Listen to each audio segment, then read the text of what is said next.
All right, it's Valentine's Day week, and so today we're going to talk about Valentine's Day as it relates to the mirror, which again I pledged as to explore this year as one of the most therapeutic mental health and spiritual concepts I've ever encountered. So we'll talk about the mirror and Valentine's Day, starting with the definition of Valentine. In Latin, it means strong and healthy, which is a slightly different spin the way we think of it as a romantic day, and that's fine. We're gonna think of it that way, but we're gonna go a little bit deeper with it and talk about Valentine's Day and love and what it really means, okay? And how we're not here in a world where God's playing Cupid, just trying to set up people to get together on dates or something. It's a lot more complicated than that, with some great scripture, as we'll do towards the end, which demonstrates what real love is really all about, okay? So, I just played for the group a song from Trevor Hill called A Reminder. And in that song, Trevor mentioned several things in the first stanza that I want to touch on. And it's a wonderful thing. I recommend I linked it so people can listen to the song and recognize how incredibly powerful it is, because it hits at the heart of what love is. He sings, "Do you remember when you looked in the water and saw your reflection?" Well, right there, we're at the mirror. I'll come back to that. The embers, they drew out a map and showed you direction. Your sender is far in the east, where your heart is at peace when you enter. My love is just a reminder, find your center. Okay? Romantic and extremely spiritual. So let's go through it. Do you remember when you looked in the water? Okay? Water, that's interesting. You could think of a pond and just a reflection. But when we think of water spiritually, we're talking about consciousness and mind. Again, Jesus walked on water, okay, because he was above the ego mind. The world was flooded with water during Noah's Ark, and that was about being flooded with emotion through our thoughts and the types of experiences we have that stress us out a lot. Water needs to be purified, which is what baptism is about too, to purify our minds so that we can think more clearly, if you will. So, when you looked in the water, when you looked inside your own mind, and you saw your reflection. Well, that's interesting, because we're so used to looking at other people and thinking of other people as out there and the cause of our pain and suffering, or our romantic attractions. Okay? Well, the truth is other people are just a reflection of where you're at in your spiritual development. The universe is not God playing Cupid, okay? Trying to set us up. The universe is trying to reconnect you with God, which is the name or the meaning of the word religion, reconnect. And the ultimate love is reconnecting with God, okay? If we do so physically, wonderful. There's nothing wrong with it. But it's not required. It doesn't have to happen. And yet, when we look in the mirror and we see inside our minds, and we recognize that ultimately what we see in the physical world as love is a reflection of where we're at in our development, well, that's a great reinforcer. It's also not enough just to love people on a physical level. We have to love deeper. We have to love enemies and adversity and all that. Okay? So it's not just about romantic love. So you see reflection, the embers. Well, what are embers? Well, they're clearly a physical representation. Embers themselves like of a fire. So it's physical, but then there's fire in it, right? And that's useful because the spirit is the fire within. The embers, the physical self, are drawing out a map that shows you direction. That's literally all of our physical world experiences. The embers themselves are walking you through a life experience in which you're going to practice being the mirror, or recognizing that you're being shown what love actually is through the embers, the physical world experience, in the direction that you walk through life. Your sender is far in the east. Well, guess what the sender is? That's clearly God, or love, generating something, manifesting us into existence. And far in the east, well, it doesn't mean way over there in China, although it could. Far in the east is what happens inside your own head. The east is the right side of your head. The east is where we find the spirit. It's the artistic mind, right? It's the spiritual mind. The left, the west, is the logical, the rational, and the analytical. It's why Jesus said, cast the net to the right side. He could have said the east side, and a whole lot of scriptural references to going to the east. And that east is where you're going to find the answers. And it doesn't mean Philadelphia if you're living in Pittsburgh, okay? And it doesn't mean just the Atlantic Ocean or even the Far East again. It's a metaphor, because the east is where you find your spiritual self. What happens when your sender is far in the east where your heart is at peace? Because when you get over into the spiritual mind, and you practice it and you enter it because you're there in the presence of, say, Christ consciousness, your heart's at peace. Well, your heart, of course, represents love. And that's only only found when we find God going to the east. My love is just a reminder, find your center. And here's where I see what's ultimately integration. When we experience in the flesh romance and love with physical people, but also physical things and experiences, and could be music or sunsets or food or whatever, it's a reminder that we, as a mirror, are supposed to be finding the love inside ourselves.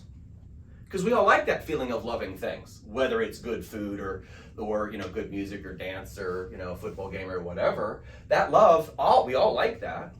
But it's reminding us that it's a mirror. We're supposed to find the love inside ourselves, right? It's just a reminder. And so if we go to Valentine's Day, the typical way of looking at Valentine's Day with physical world romance, Trevor Hall's literally singing, hey, don't be addicted to this love that you think is coming from me.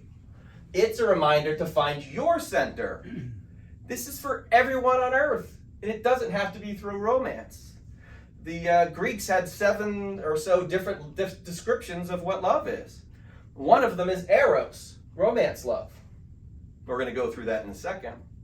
But the type of love that we're talking about is ultimately the agape, big-time love. The real romance happens when we find our center and we have a connection with the divinity. And that's for everybody, no matter what relationship you find yourself in or not. It doesn't matter. There isn't a need for that. The spiritual love is found by finding our center. That's the balance. And again, the center could be just thought of as the heart. We got to get out of the head, because the mind, which is just the water, is going to reflect back to you. If you see resentment, you're going to experience resentment. You see separation, you're going to experience separation. You see unity, you're going to experience unity.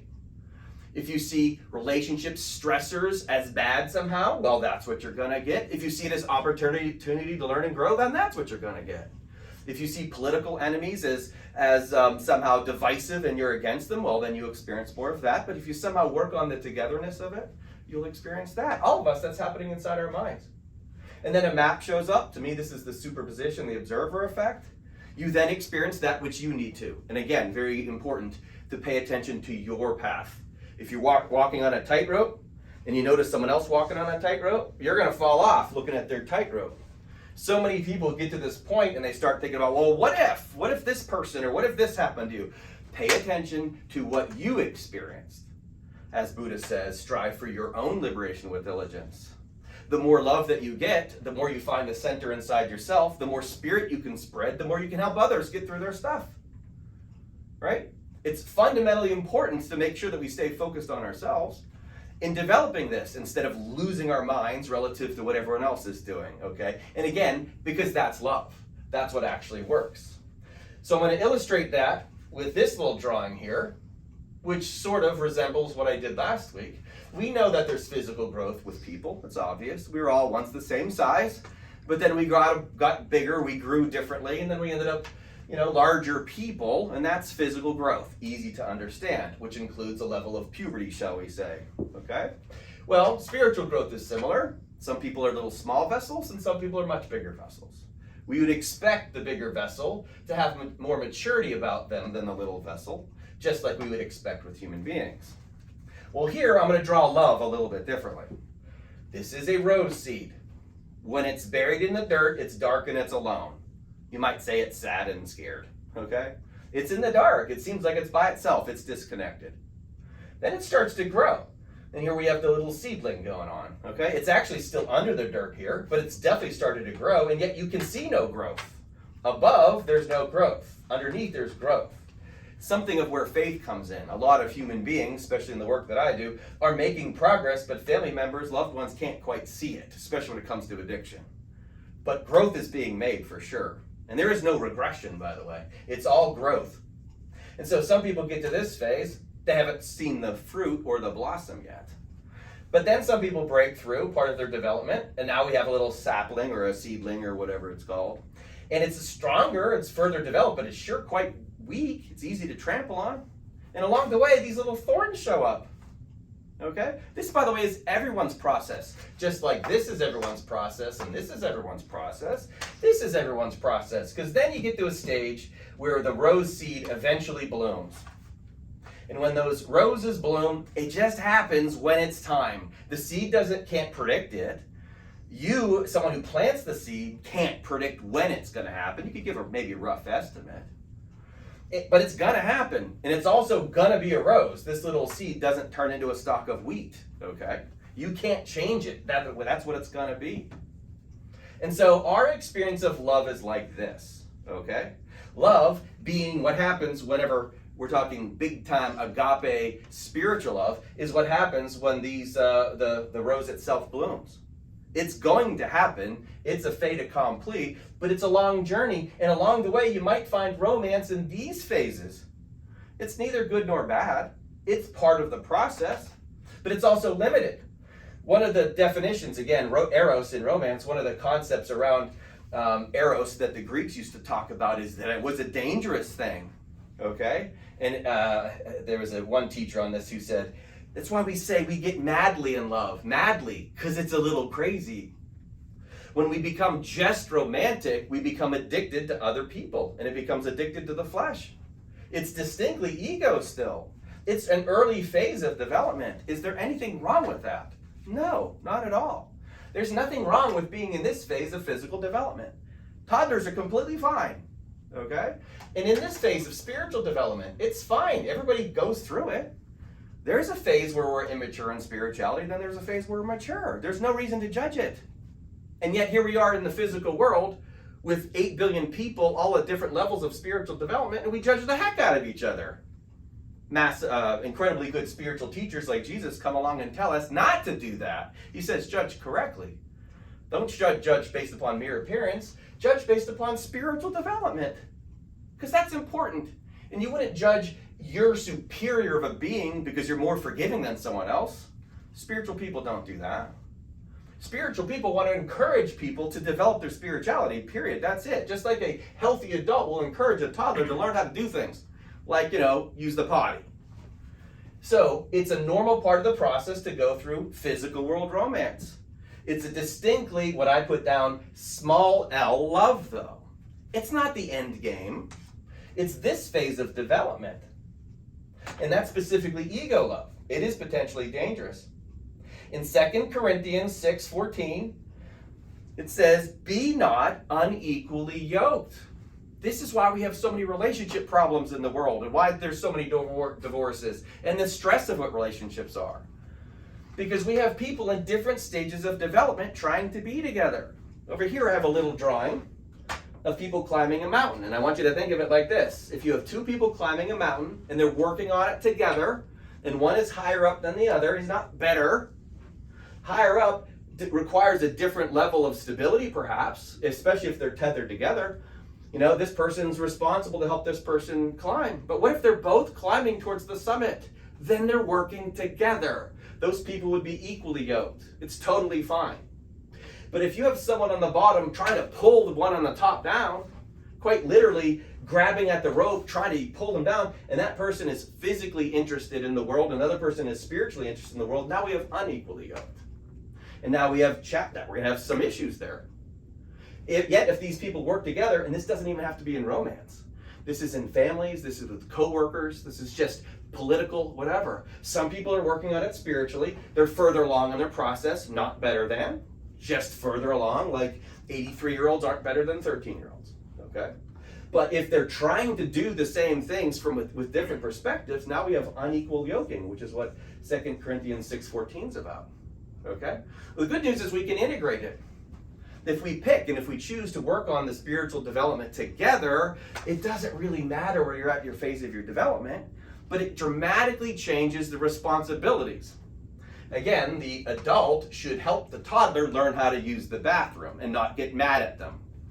It's why we have 1 Corinthians 13, which describes all the ways love exists, or the ways to manifest love. An adult better be patient with a toddler who's learning how to use the potty. Logical, right? But in relationships, and I mean all forms, not just romantic ones, we have people getting impatient with each other. We have people judging each other. We have people expecting this is what you should be doing. And yet we have a massive array of different energy levels. And again, especially politically. It does no good for one side of the political aisle to find itself superior to the other side. No good. It just breeds more stress, and it's not developing the love of either side. If the superior perspective, whatever it is that you think it is, if the person is not being love-based, 1 Corinthians 13 develops that too, it's a noisy gong and a clanging cymbal. It doesn't work to beat someone over the head with their ignorance, right? It's not love. See, because love is patient, it is kind, it isn't envious and it's boastful, and it does not insist on its own way.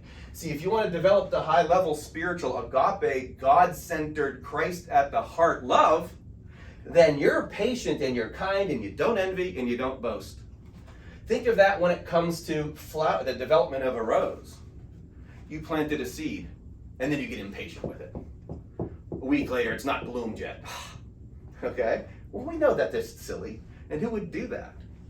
And who would also insist growing flowers on its own way? You know what? I don't want it to be a rose. I want it to be a pumpkin.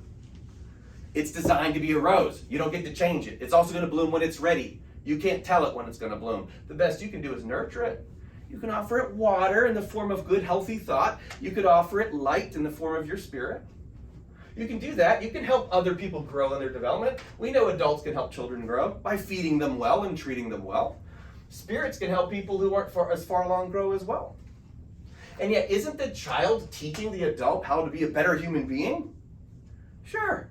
Isn't the spirit that's not as developed helping this spirit get to be a better spirit? Of course. It's why it says in the Tao, what is a bad man but a good man's job, right? And what is a good man but a bad man's teacher? Because it's understanding the relativity of things. And so what is love? Love is constantly taking every one of your circumstances. The map shows you the direction. Whatever you're experiencing is showing you what you need to do next in your level of spiritual development towards love. We're talking big L, agape love. Agape is the type of love that is soulful. It doesn't just celebrate Valentine's Day on February 14th, and it doesn't just do it with its romantic partner. It loves everyone, and it loves every soul, and it understands everything has its place, right? And it's all right where it needs to be, and if we exude love from that place, we're just going to keep growing spiritually. But what if we get stuck on just romantic love, small l? And again, you're not bad, but eventually, it's sort of like this rose getting stuck there. To grow to the type of love it needs to break through a phase, and often that's known as codependence. When we are so interested in someone else, that we physically need them in order for us to feel good, that's because we're stuck in this phase somewhere. And yet the universe doesn't care. Like I said, God's not trying to promote particular physical relationships. Where did Jesus ever talk about anything like that? Never. Okay? It's not about the Cupid thing.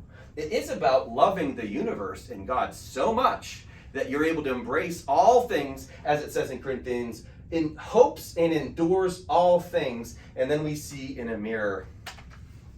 Well, there it is, okay? What Trevor Hall's talking about, looking in the water and seeing your reflection. What's because it's always a mirror? What happens if we see each other as love and only love? And whatever adversities you bring my way, I honor it and respect it and forgive it and I'm merciful and vice versa. Whatever adversities they are, right? Again, the Tao says that the sage doesn't speak, he waits to be asked. There's no need to force this on other people.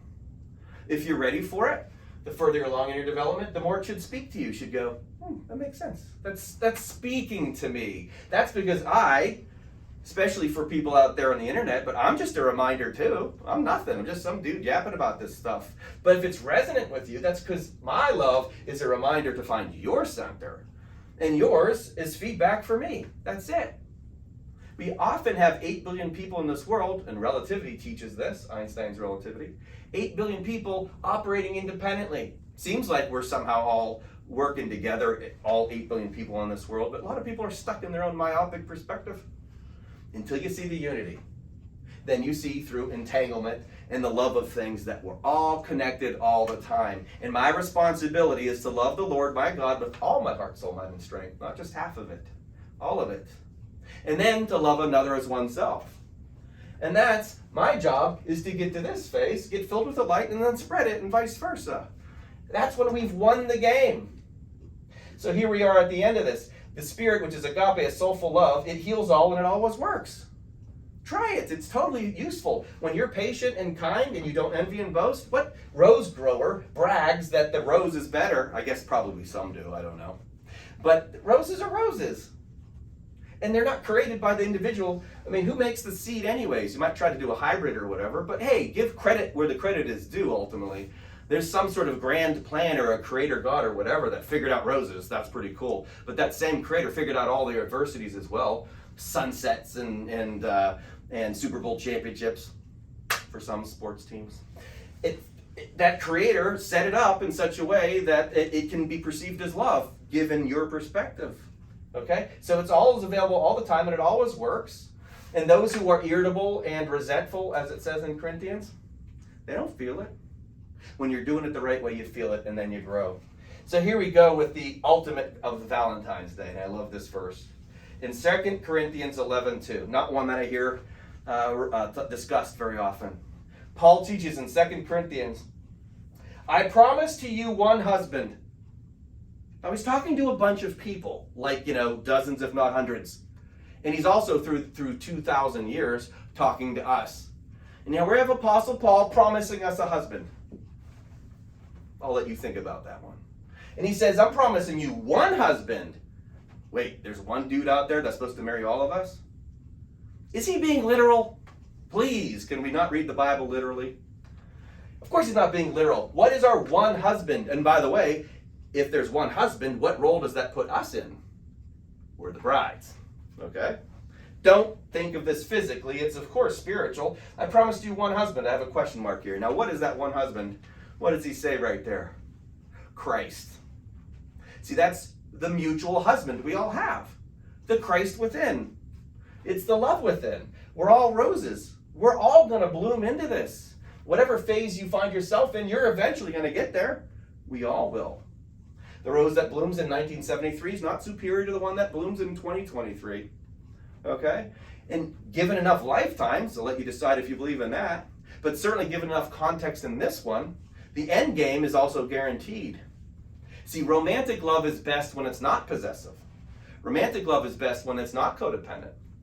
Romantic love is best when it's independent love with two people like this mountain here working on the Christ together. Then it works. Now we've integrated. Now you can have romantic love and spiritual love at the same time. Seek first the kingdom of heaven, Jesus says, and then all the rest will be added to you. See, that's because that's the ultimate love. The agape love is the romance we all have with Christ. That makes total sense, right? And especially if you've watched some of our other videos and talked about the science of it, when you realize that our brains are set up to explore and develop and find this thing called Christ in our hearts. And as he says at the end of the 2 Corinthians, I promised you one husband, Christ, and I present you as a pure virgin. Well, how could Paul do that? Right? What's he going to do? Erase everyone's sexual history? Again, clearly not speaking literal. And yet other points of the Bible, when we talk about virgins, we take it literally. Again, I'll let you think about that, or go watch our Christmas videos. Okay? Paul is presenting us to Christ as a pure virgin, because he's presenting the Spirit, Paul is, the authentic way it was meant to be done. Pure virginal love with no attachments, with no defilement, okay? And it's no codependence. It's offered and given to us freely, like the goal of reaching the summit to see a beautiful sun. It's given to all of us freely, grace. You don't have to do anything to earn it, just have to receive it. And if you do, because you dropped all the judgment and the resentment towards others and the physical world obsession and the need for things to happen physically, again, Trevor Hall, the direction that we're being shown, no, you're going to be pushed through the valley of the shadow of darkness. Like, it's going to happen. And you're going to go through adversity. We all do. And as we go through it, you have a choice. You want to submit, surrender? Last week we did Fight Club. You have the choice. You can just go through the pain and understand it's somehow love. That's a tough one, but that's what gets us there. If we just experience love when things are good, that's easy, as Jesus says. What good is it if we just love our friends?